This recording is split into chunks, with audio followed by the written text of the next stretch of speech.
Tonight on the University Report, we will find out about the new printing and postal services on campus and learn about the Pope's recent resignation. Good evening and welcome to the University Report. I'm Brad Straka. And I'm Kaylee Dunn. Here are tonight's top stories. A new printing and postal service has been opened here on campus. We were lucky enough to have Pioneer Pete give us a tour. The printing services help send out flyers and other important information from campus, thus letting not only students and faculty know the news, but it lets the community and public know information about the university as well. They added a big group of quality printing presses and other computer technology to help enhance the information they are able to print off. The tour date was on Thursday, January 31st and Friday, February 1st. Earlier this week, Pope Benedict XVI announced that he would resign on February 28th because of his advanced age. He is 85 years old. His reason for resigning, quote, "Strength of mind and body are necessary, strength which in the last few months has deteriorated in me to the extent that I have had to recognize my incapacity to adequately fulfill the ministry entrusted in me," end quote. This is the first time the Pope has resigned in nearly 600 years. Having problems coping with being overstressed about classes, overwhelmed with the grief over a death of a loved one, having a hard time adapting to living so far away from home? If you are in need of assistance with a personal or educational issue, the counselors at UW-Platteville's University Counseling Services are here to help when the need arises. Call 342-1865 or stop by room 222 in Royce Hall to make an appointment. The Pioneer Launch Lab is located on the 5th floor of the Pioneer Tower and is designed to help students who are trying to start their own businesses. It is for current students, recent alums, faculty, and/or other staff members who have a desire to start their own business. The students I spoke with are very enthused about this opportunity. The City of Platteville Public Works Department recently added a new well to the city's water infrastructure. University Reports correspondent Ashley Snyder has more. The City of Platteville recently installed a new well located in the industrial park.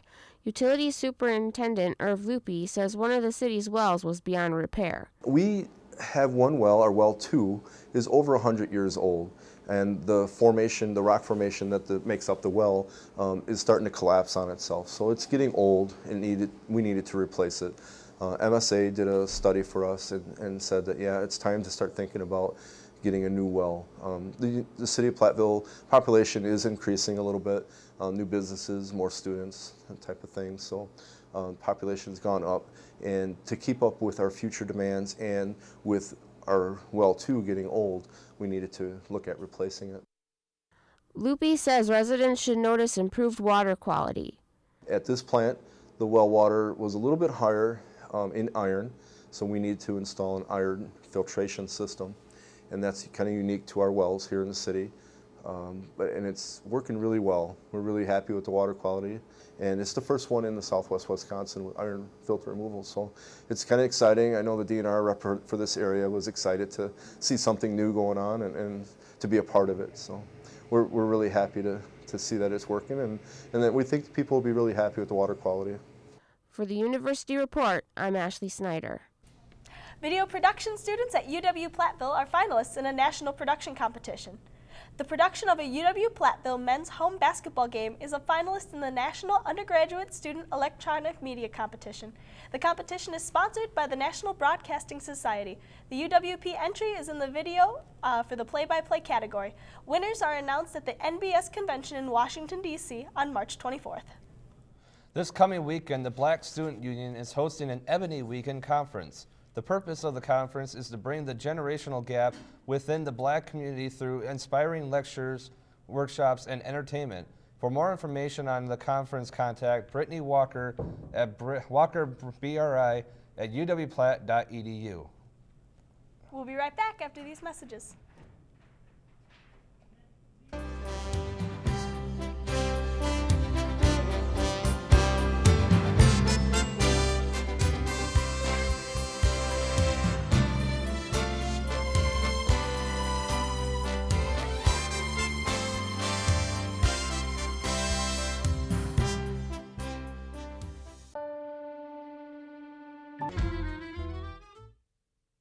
The university has made a slight change to the shuttle service. On Wednesday, the university announced that the shuttle stop at Roundtree Commons will be on the west side of the building. The stop will remain on the west side until a proper bus lane is established on the east side of Roundtree. The shuttle is free to any UW-Platteville student who presents a valid student ID. The cost is $1 for non-students. On December 12, 2012, the University of Wisconsin-Platteville's Police Department received a word for approval of a $128,000 grant to fund the new technology that would provide crime statistics for the state and federal agencies. The money will be split between 8 agencies in Grant County, including the campus police and the Platteville Police. Interested in experiencing different parts of the country and its territories? The National Student Exchange could be for you. NSE allows you to attend one of 200 schools in the United States, Canada, and Puerto Rico for 1 full year. You pay your usual tuition and fee amount for UW-Platteville while attending the Exchange University. NSE will be taking applications until February 22nd. Contact Elizabeth Molworth at 608-342-1125 for more information. The on-campus group Every Woman sold baked goods and chocolate-covered strawberries today and down the hall across from the Lundeen Lecture Hall from 11 a.m. to 3 p.m. The event was hosted in order to raise money for the group's annual end-of-the-year retreat and various other activities that they host over the course of the spring semester. The Knowledge of Powers Wisconsin campaign has created a Twitter account for the UW Powers Me for students, faculty, and alumni to tweet their experiences on campus at UW-Platteville.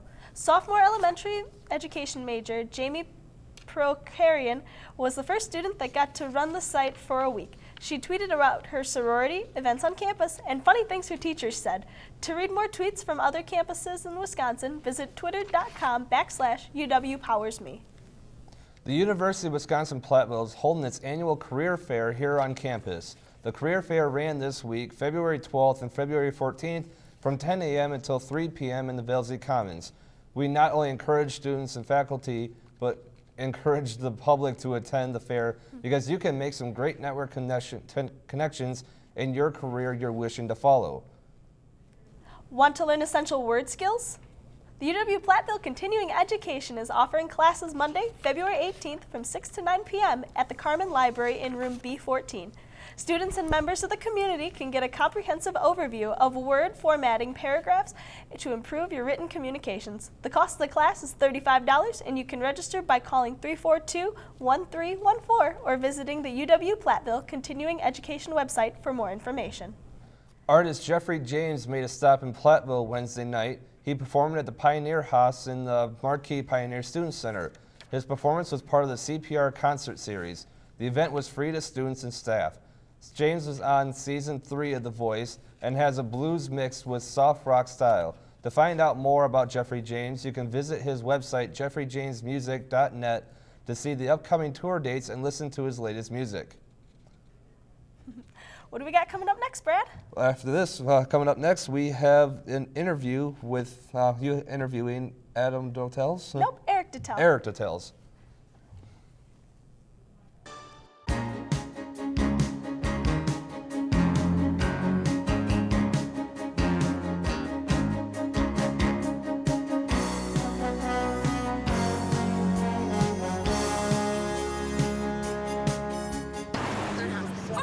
What you can do, go to keepoceansclean.org. Welcome back to the University Report. My name is Kaylee Dunn, and joining me tonight is Associate Professor Eric Dottel of the UW-Platteville Criminal Justice Department and the Forensic Investigation Program. Welcome back. Thank you very much for having me on. Well, thank you for being here on the show with us tonight. Now, this is your 4th textbook that you have recently published. That's true. It's the 2nd edition of an Introduction to Crime Scene Investigation. Now, it says on there an introduction to CSI, but what else does the book have besides just the criminal justice aspect of it? Well, there's quite a few components that aren't found in a lot of other textbooks. We have, there's the ethical component as one of the chapters, and an introduction to the CSI effect, how forensic drama television is impacting the field, dispelling myths, and supporting technology and those types of things as well. Very cool. Now, this is not your first textbook, so when did you decide to start professionally writing? In 2007 and 2008, I began writing the first edition of Introduction to Crime Scene Investigation so that we have a textbook that we were able to use within a couple of the courses that we were developing at the university for the forensic investigation program. Since then, there have been a number of other editions and books that have come out of it, most recently this second edition. Now, this new textbook features a lot more current event sorts of investigation scenes like the Casey Anthony trial. What else about the textbook makes it unique? We try to keep the book timely, which is very difficult in a topic such as forensic investigation because every night on the news there's a new story.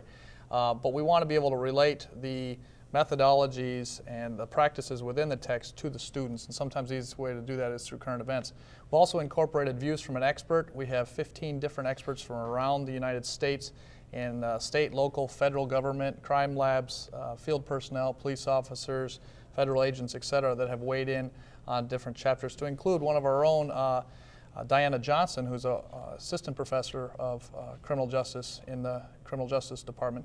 Her background is entomology, and she also wrote one of the View from an Experts in one of the chapters as well. Where else can you find Platteville in the textbook? Platteville is known throughout.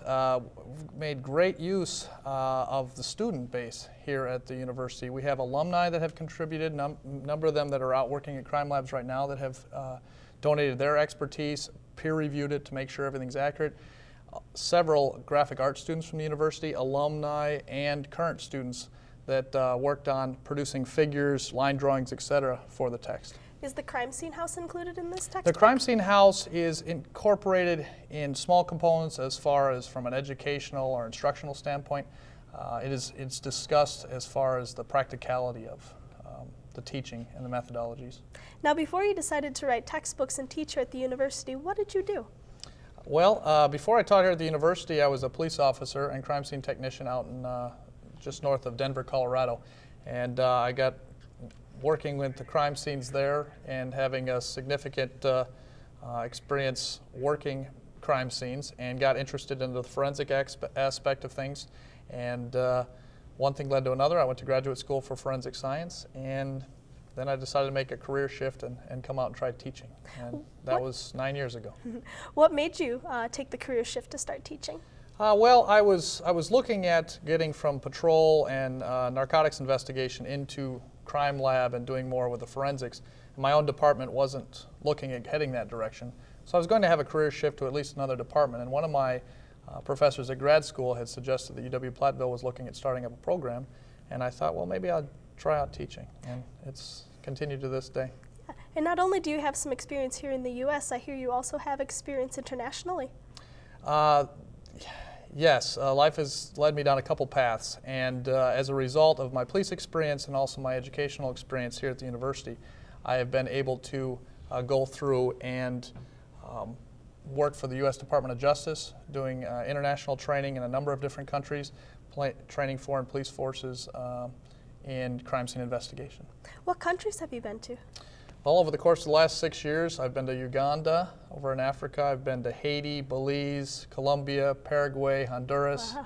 Wow. So there's been a number of opportunities. I've also deployed with the U.S. Navy for 3 months on an aircraft carrier to do some training with personnel.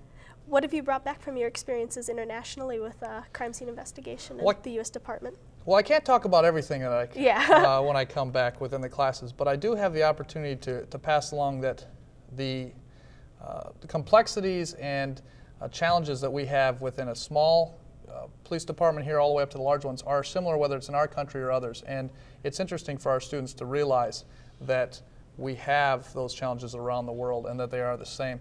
And I'm able to bring back some stories and some pictures and some contributions to texts as well. Any of those stories included in this text? Some of the photos are, and then some of the training opportunities and those kinds of things are included within that text, yes. Well, I guess then you're going to have to take an introduction to crime scene investigation to be able to read the book. We'll be right back after this.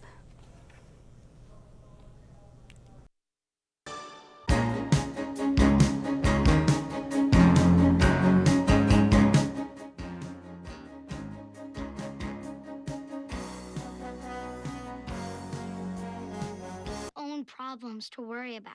Those people in Africa don't want to help themselves. What's the point? Where's the proof? Actually, smart. Or visit guidedogs.com. Hi, I'm Ryan Zolik for the Entertainment Minute. The UW-Platteville Campus Programming and Relations, also known as CPR, will be holding its first Pioneers Got Talent auditions for potential participants and will be held on February 18th and 19th.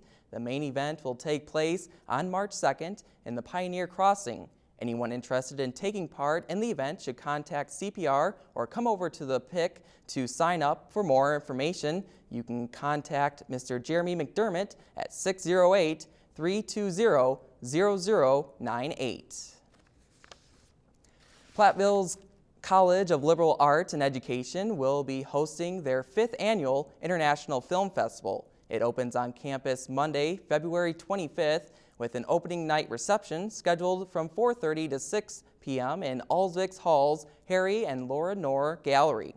The festival ends Monday, March 18th. All films are free and begin at 6 p.m. in the Lundeen Lecture Hall, room 103 in Doudna Hall. Contact Dr. Laura Beedling at beedling@uwplatt.edu. Now, here's what's at our local cinemas.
The Platteville Public Library will be showing the 2012 movie Flight, starring Denzel Washington, for free. It will be shown on February 23rd at 1:30 p.m. in the lower level meeting room. The film is 138 minutes long and it's rated R, so children under 13 must be accompanied by an adult. Movie popcorn and seating provided, but feel free to bring your own favorite movie snacks or camp chair. For more information, you can call 348-7441 extension 4. Now back to you guys. Thanks, Ryan. And now here is this week's forecast. On Friday afternoon, we got mostly clouds with a high of 26 with a pretty good gust of wind coming in from the northwest, about 10 to 20 miles per hour. Then on Friday evening, it's going to be partly cloudy, kind of chilly outside, low of 15, with that wind still being pretty high. So we're going to want to make sure that you bundle up for tomorrow night if you plan on going out at all. Then Saturday, during the day, it's going to be mostly cloudy with a high of 21. You know, a little cold again, so make sure that, you know, stay warm, stay inside if you need to. Sunday, it's going to be partly cloudy with a high of 33. A little bit better than Saturday, but, you know, what are you going to do? On Monday, we're going to be cloudy with a high of 40, a little bit warmer than the weekend has been.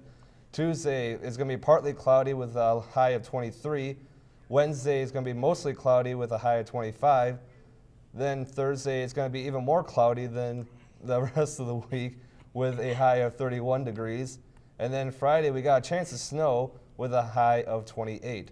And that's your weekly weather forecast. We now go to Kaylee with Question of the Week. For this week's Question of the Week, we asked UW-Platteville students what their worst Valentine's Day gift was that they had ever received. Valentine's gift I ever got was probably a child. Yeah, pretty bad. A card that was a song making fun of me. My worst Valentine's Day gift I've ever gotten was probably just nothing, because my fiance's pretty good about getting exactly what I say. And sometimes he just forgets. The worst Valentine's Day gift I've gotten Probably nothing. I've gotten good stuff. Or those awkward paper Valentines in middle school, but that's it. Probably the worst Valentine's gift I've ever received is probably nothing because I've never gotten one before, so. All right, the worst Valentine's Day gift I ever received was when I was 13, and my boyfriend gave me a ring, but it was from a vending machine. Wow, a ring from a vending machine. That's man, that's a pretty bad gift. Some of those are pretty bad, but you know what? One time I was gifted a teddy bear, and the squeaker on the inside made a scream. So every time you'd like press the button, it would go, it'd just make this awful, horrible scream, and my dog got a hold of it. Ooh. And the dog would bite the squeaker, and it would make that awful, horrible squeaking sound. So, Brad, what's the worst gift you've ever received for Valentine's Day? The worst gift I've ever received was probably, there's this one girl in my class, and, you know, nice girl, but, you know, what is it's one of those, right? Yeah. But she gave me a box of chocolates, and there was nothing in it. There's nothing in it? There's absolutely nothing in it. I was really disappointed about that. Well, I hope everybody's box of chocolates don't have nothing in them tonight on Valentine's Day. So yeah. That's it for the news tonight. I'm Kaylee Dunn. And I'm Brad Straka. Have a good night and happy Valentine's. See you next week.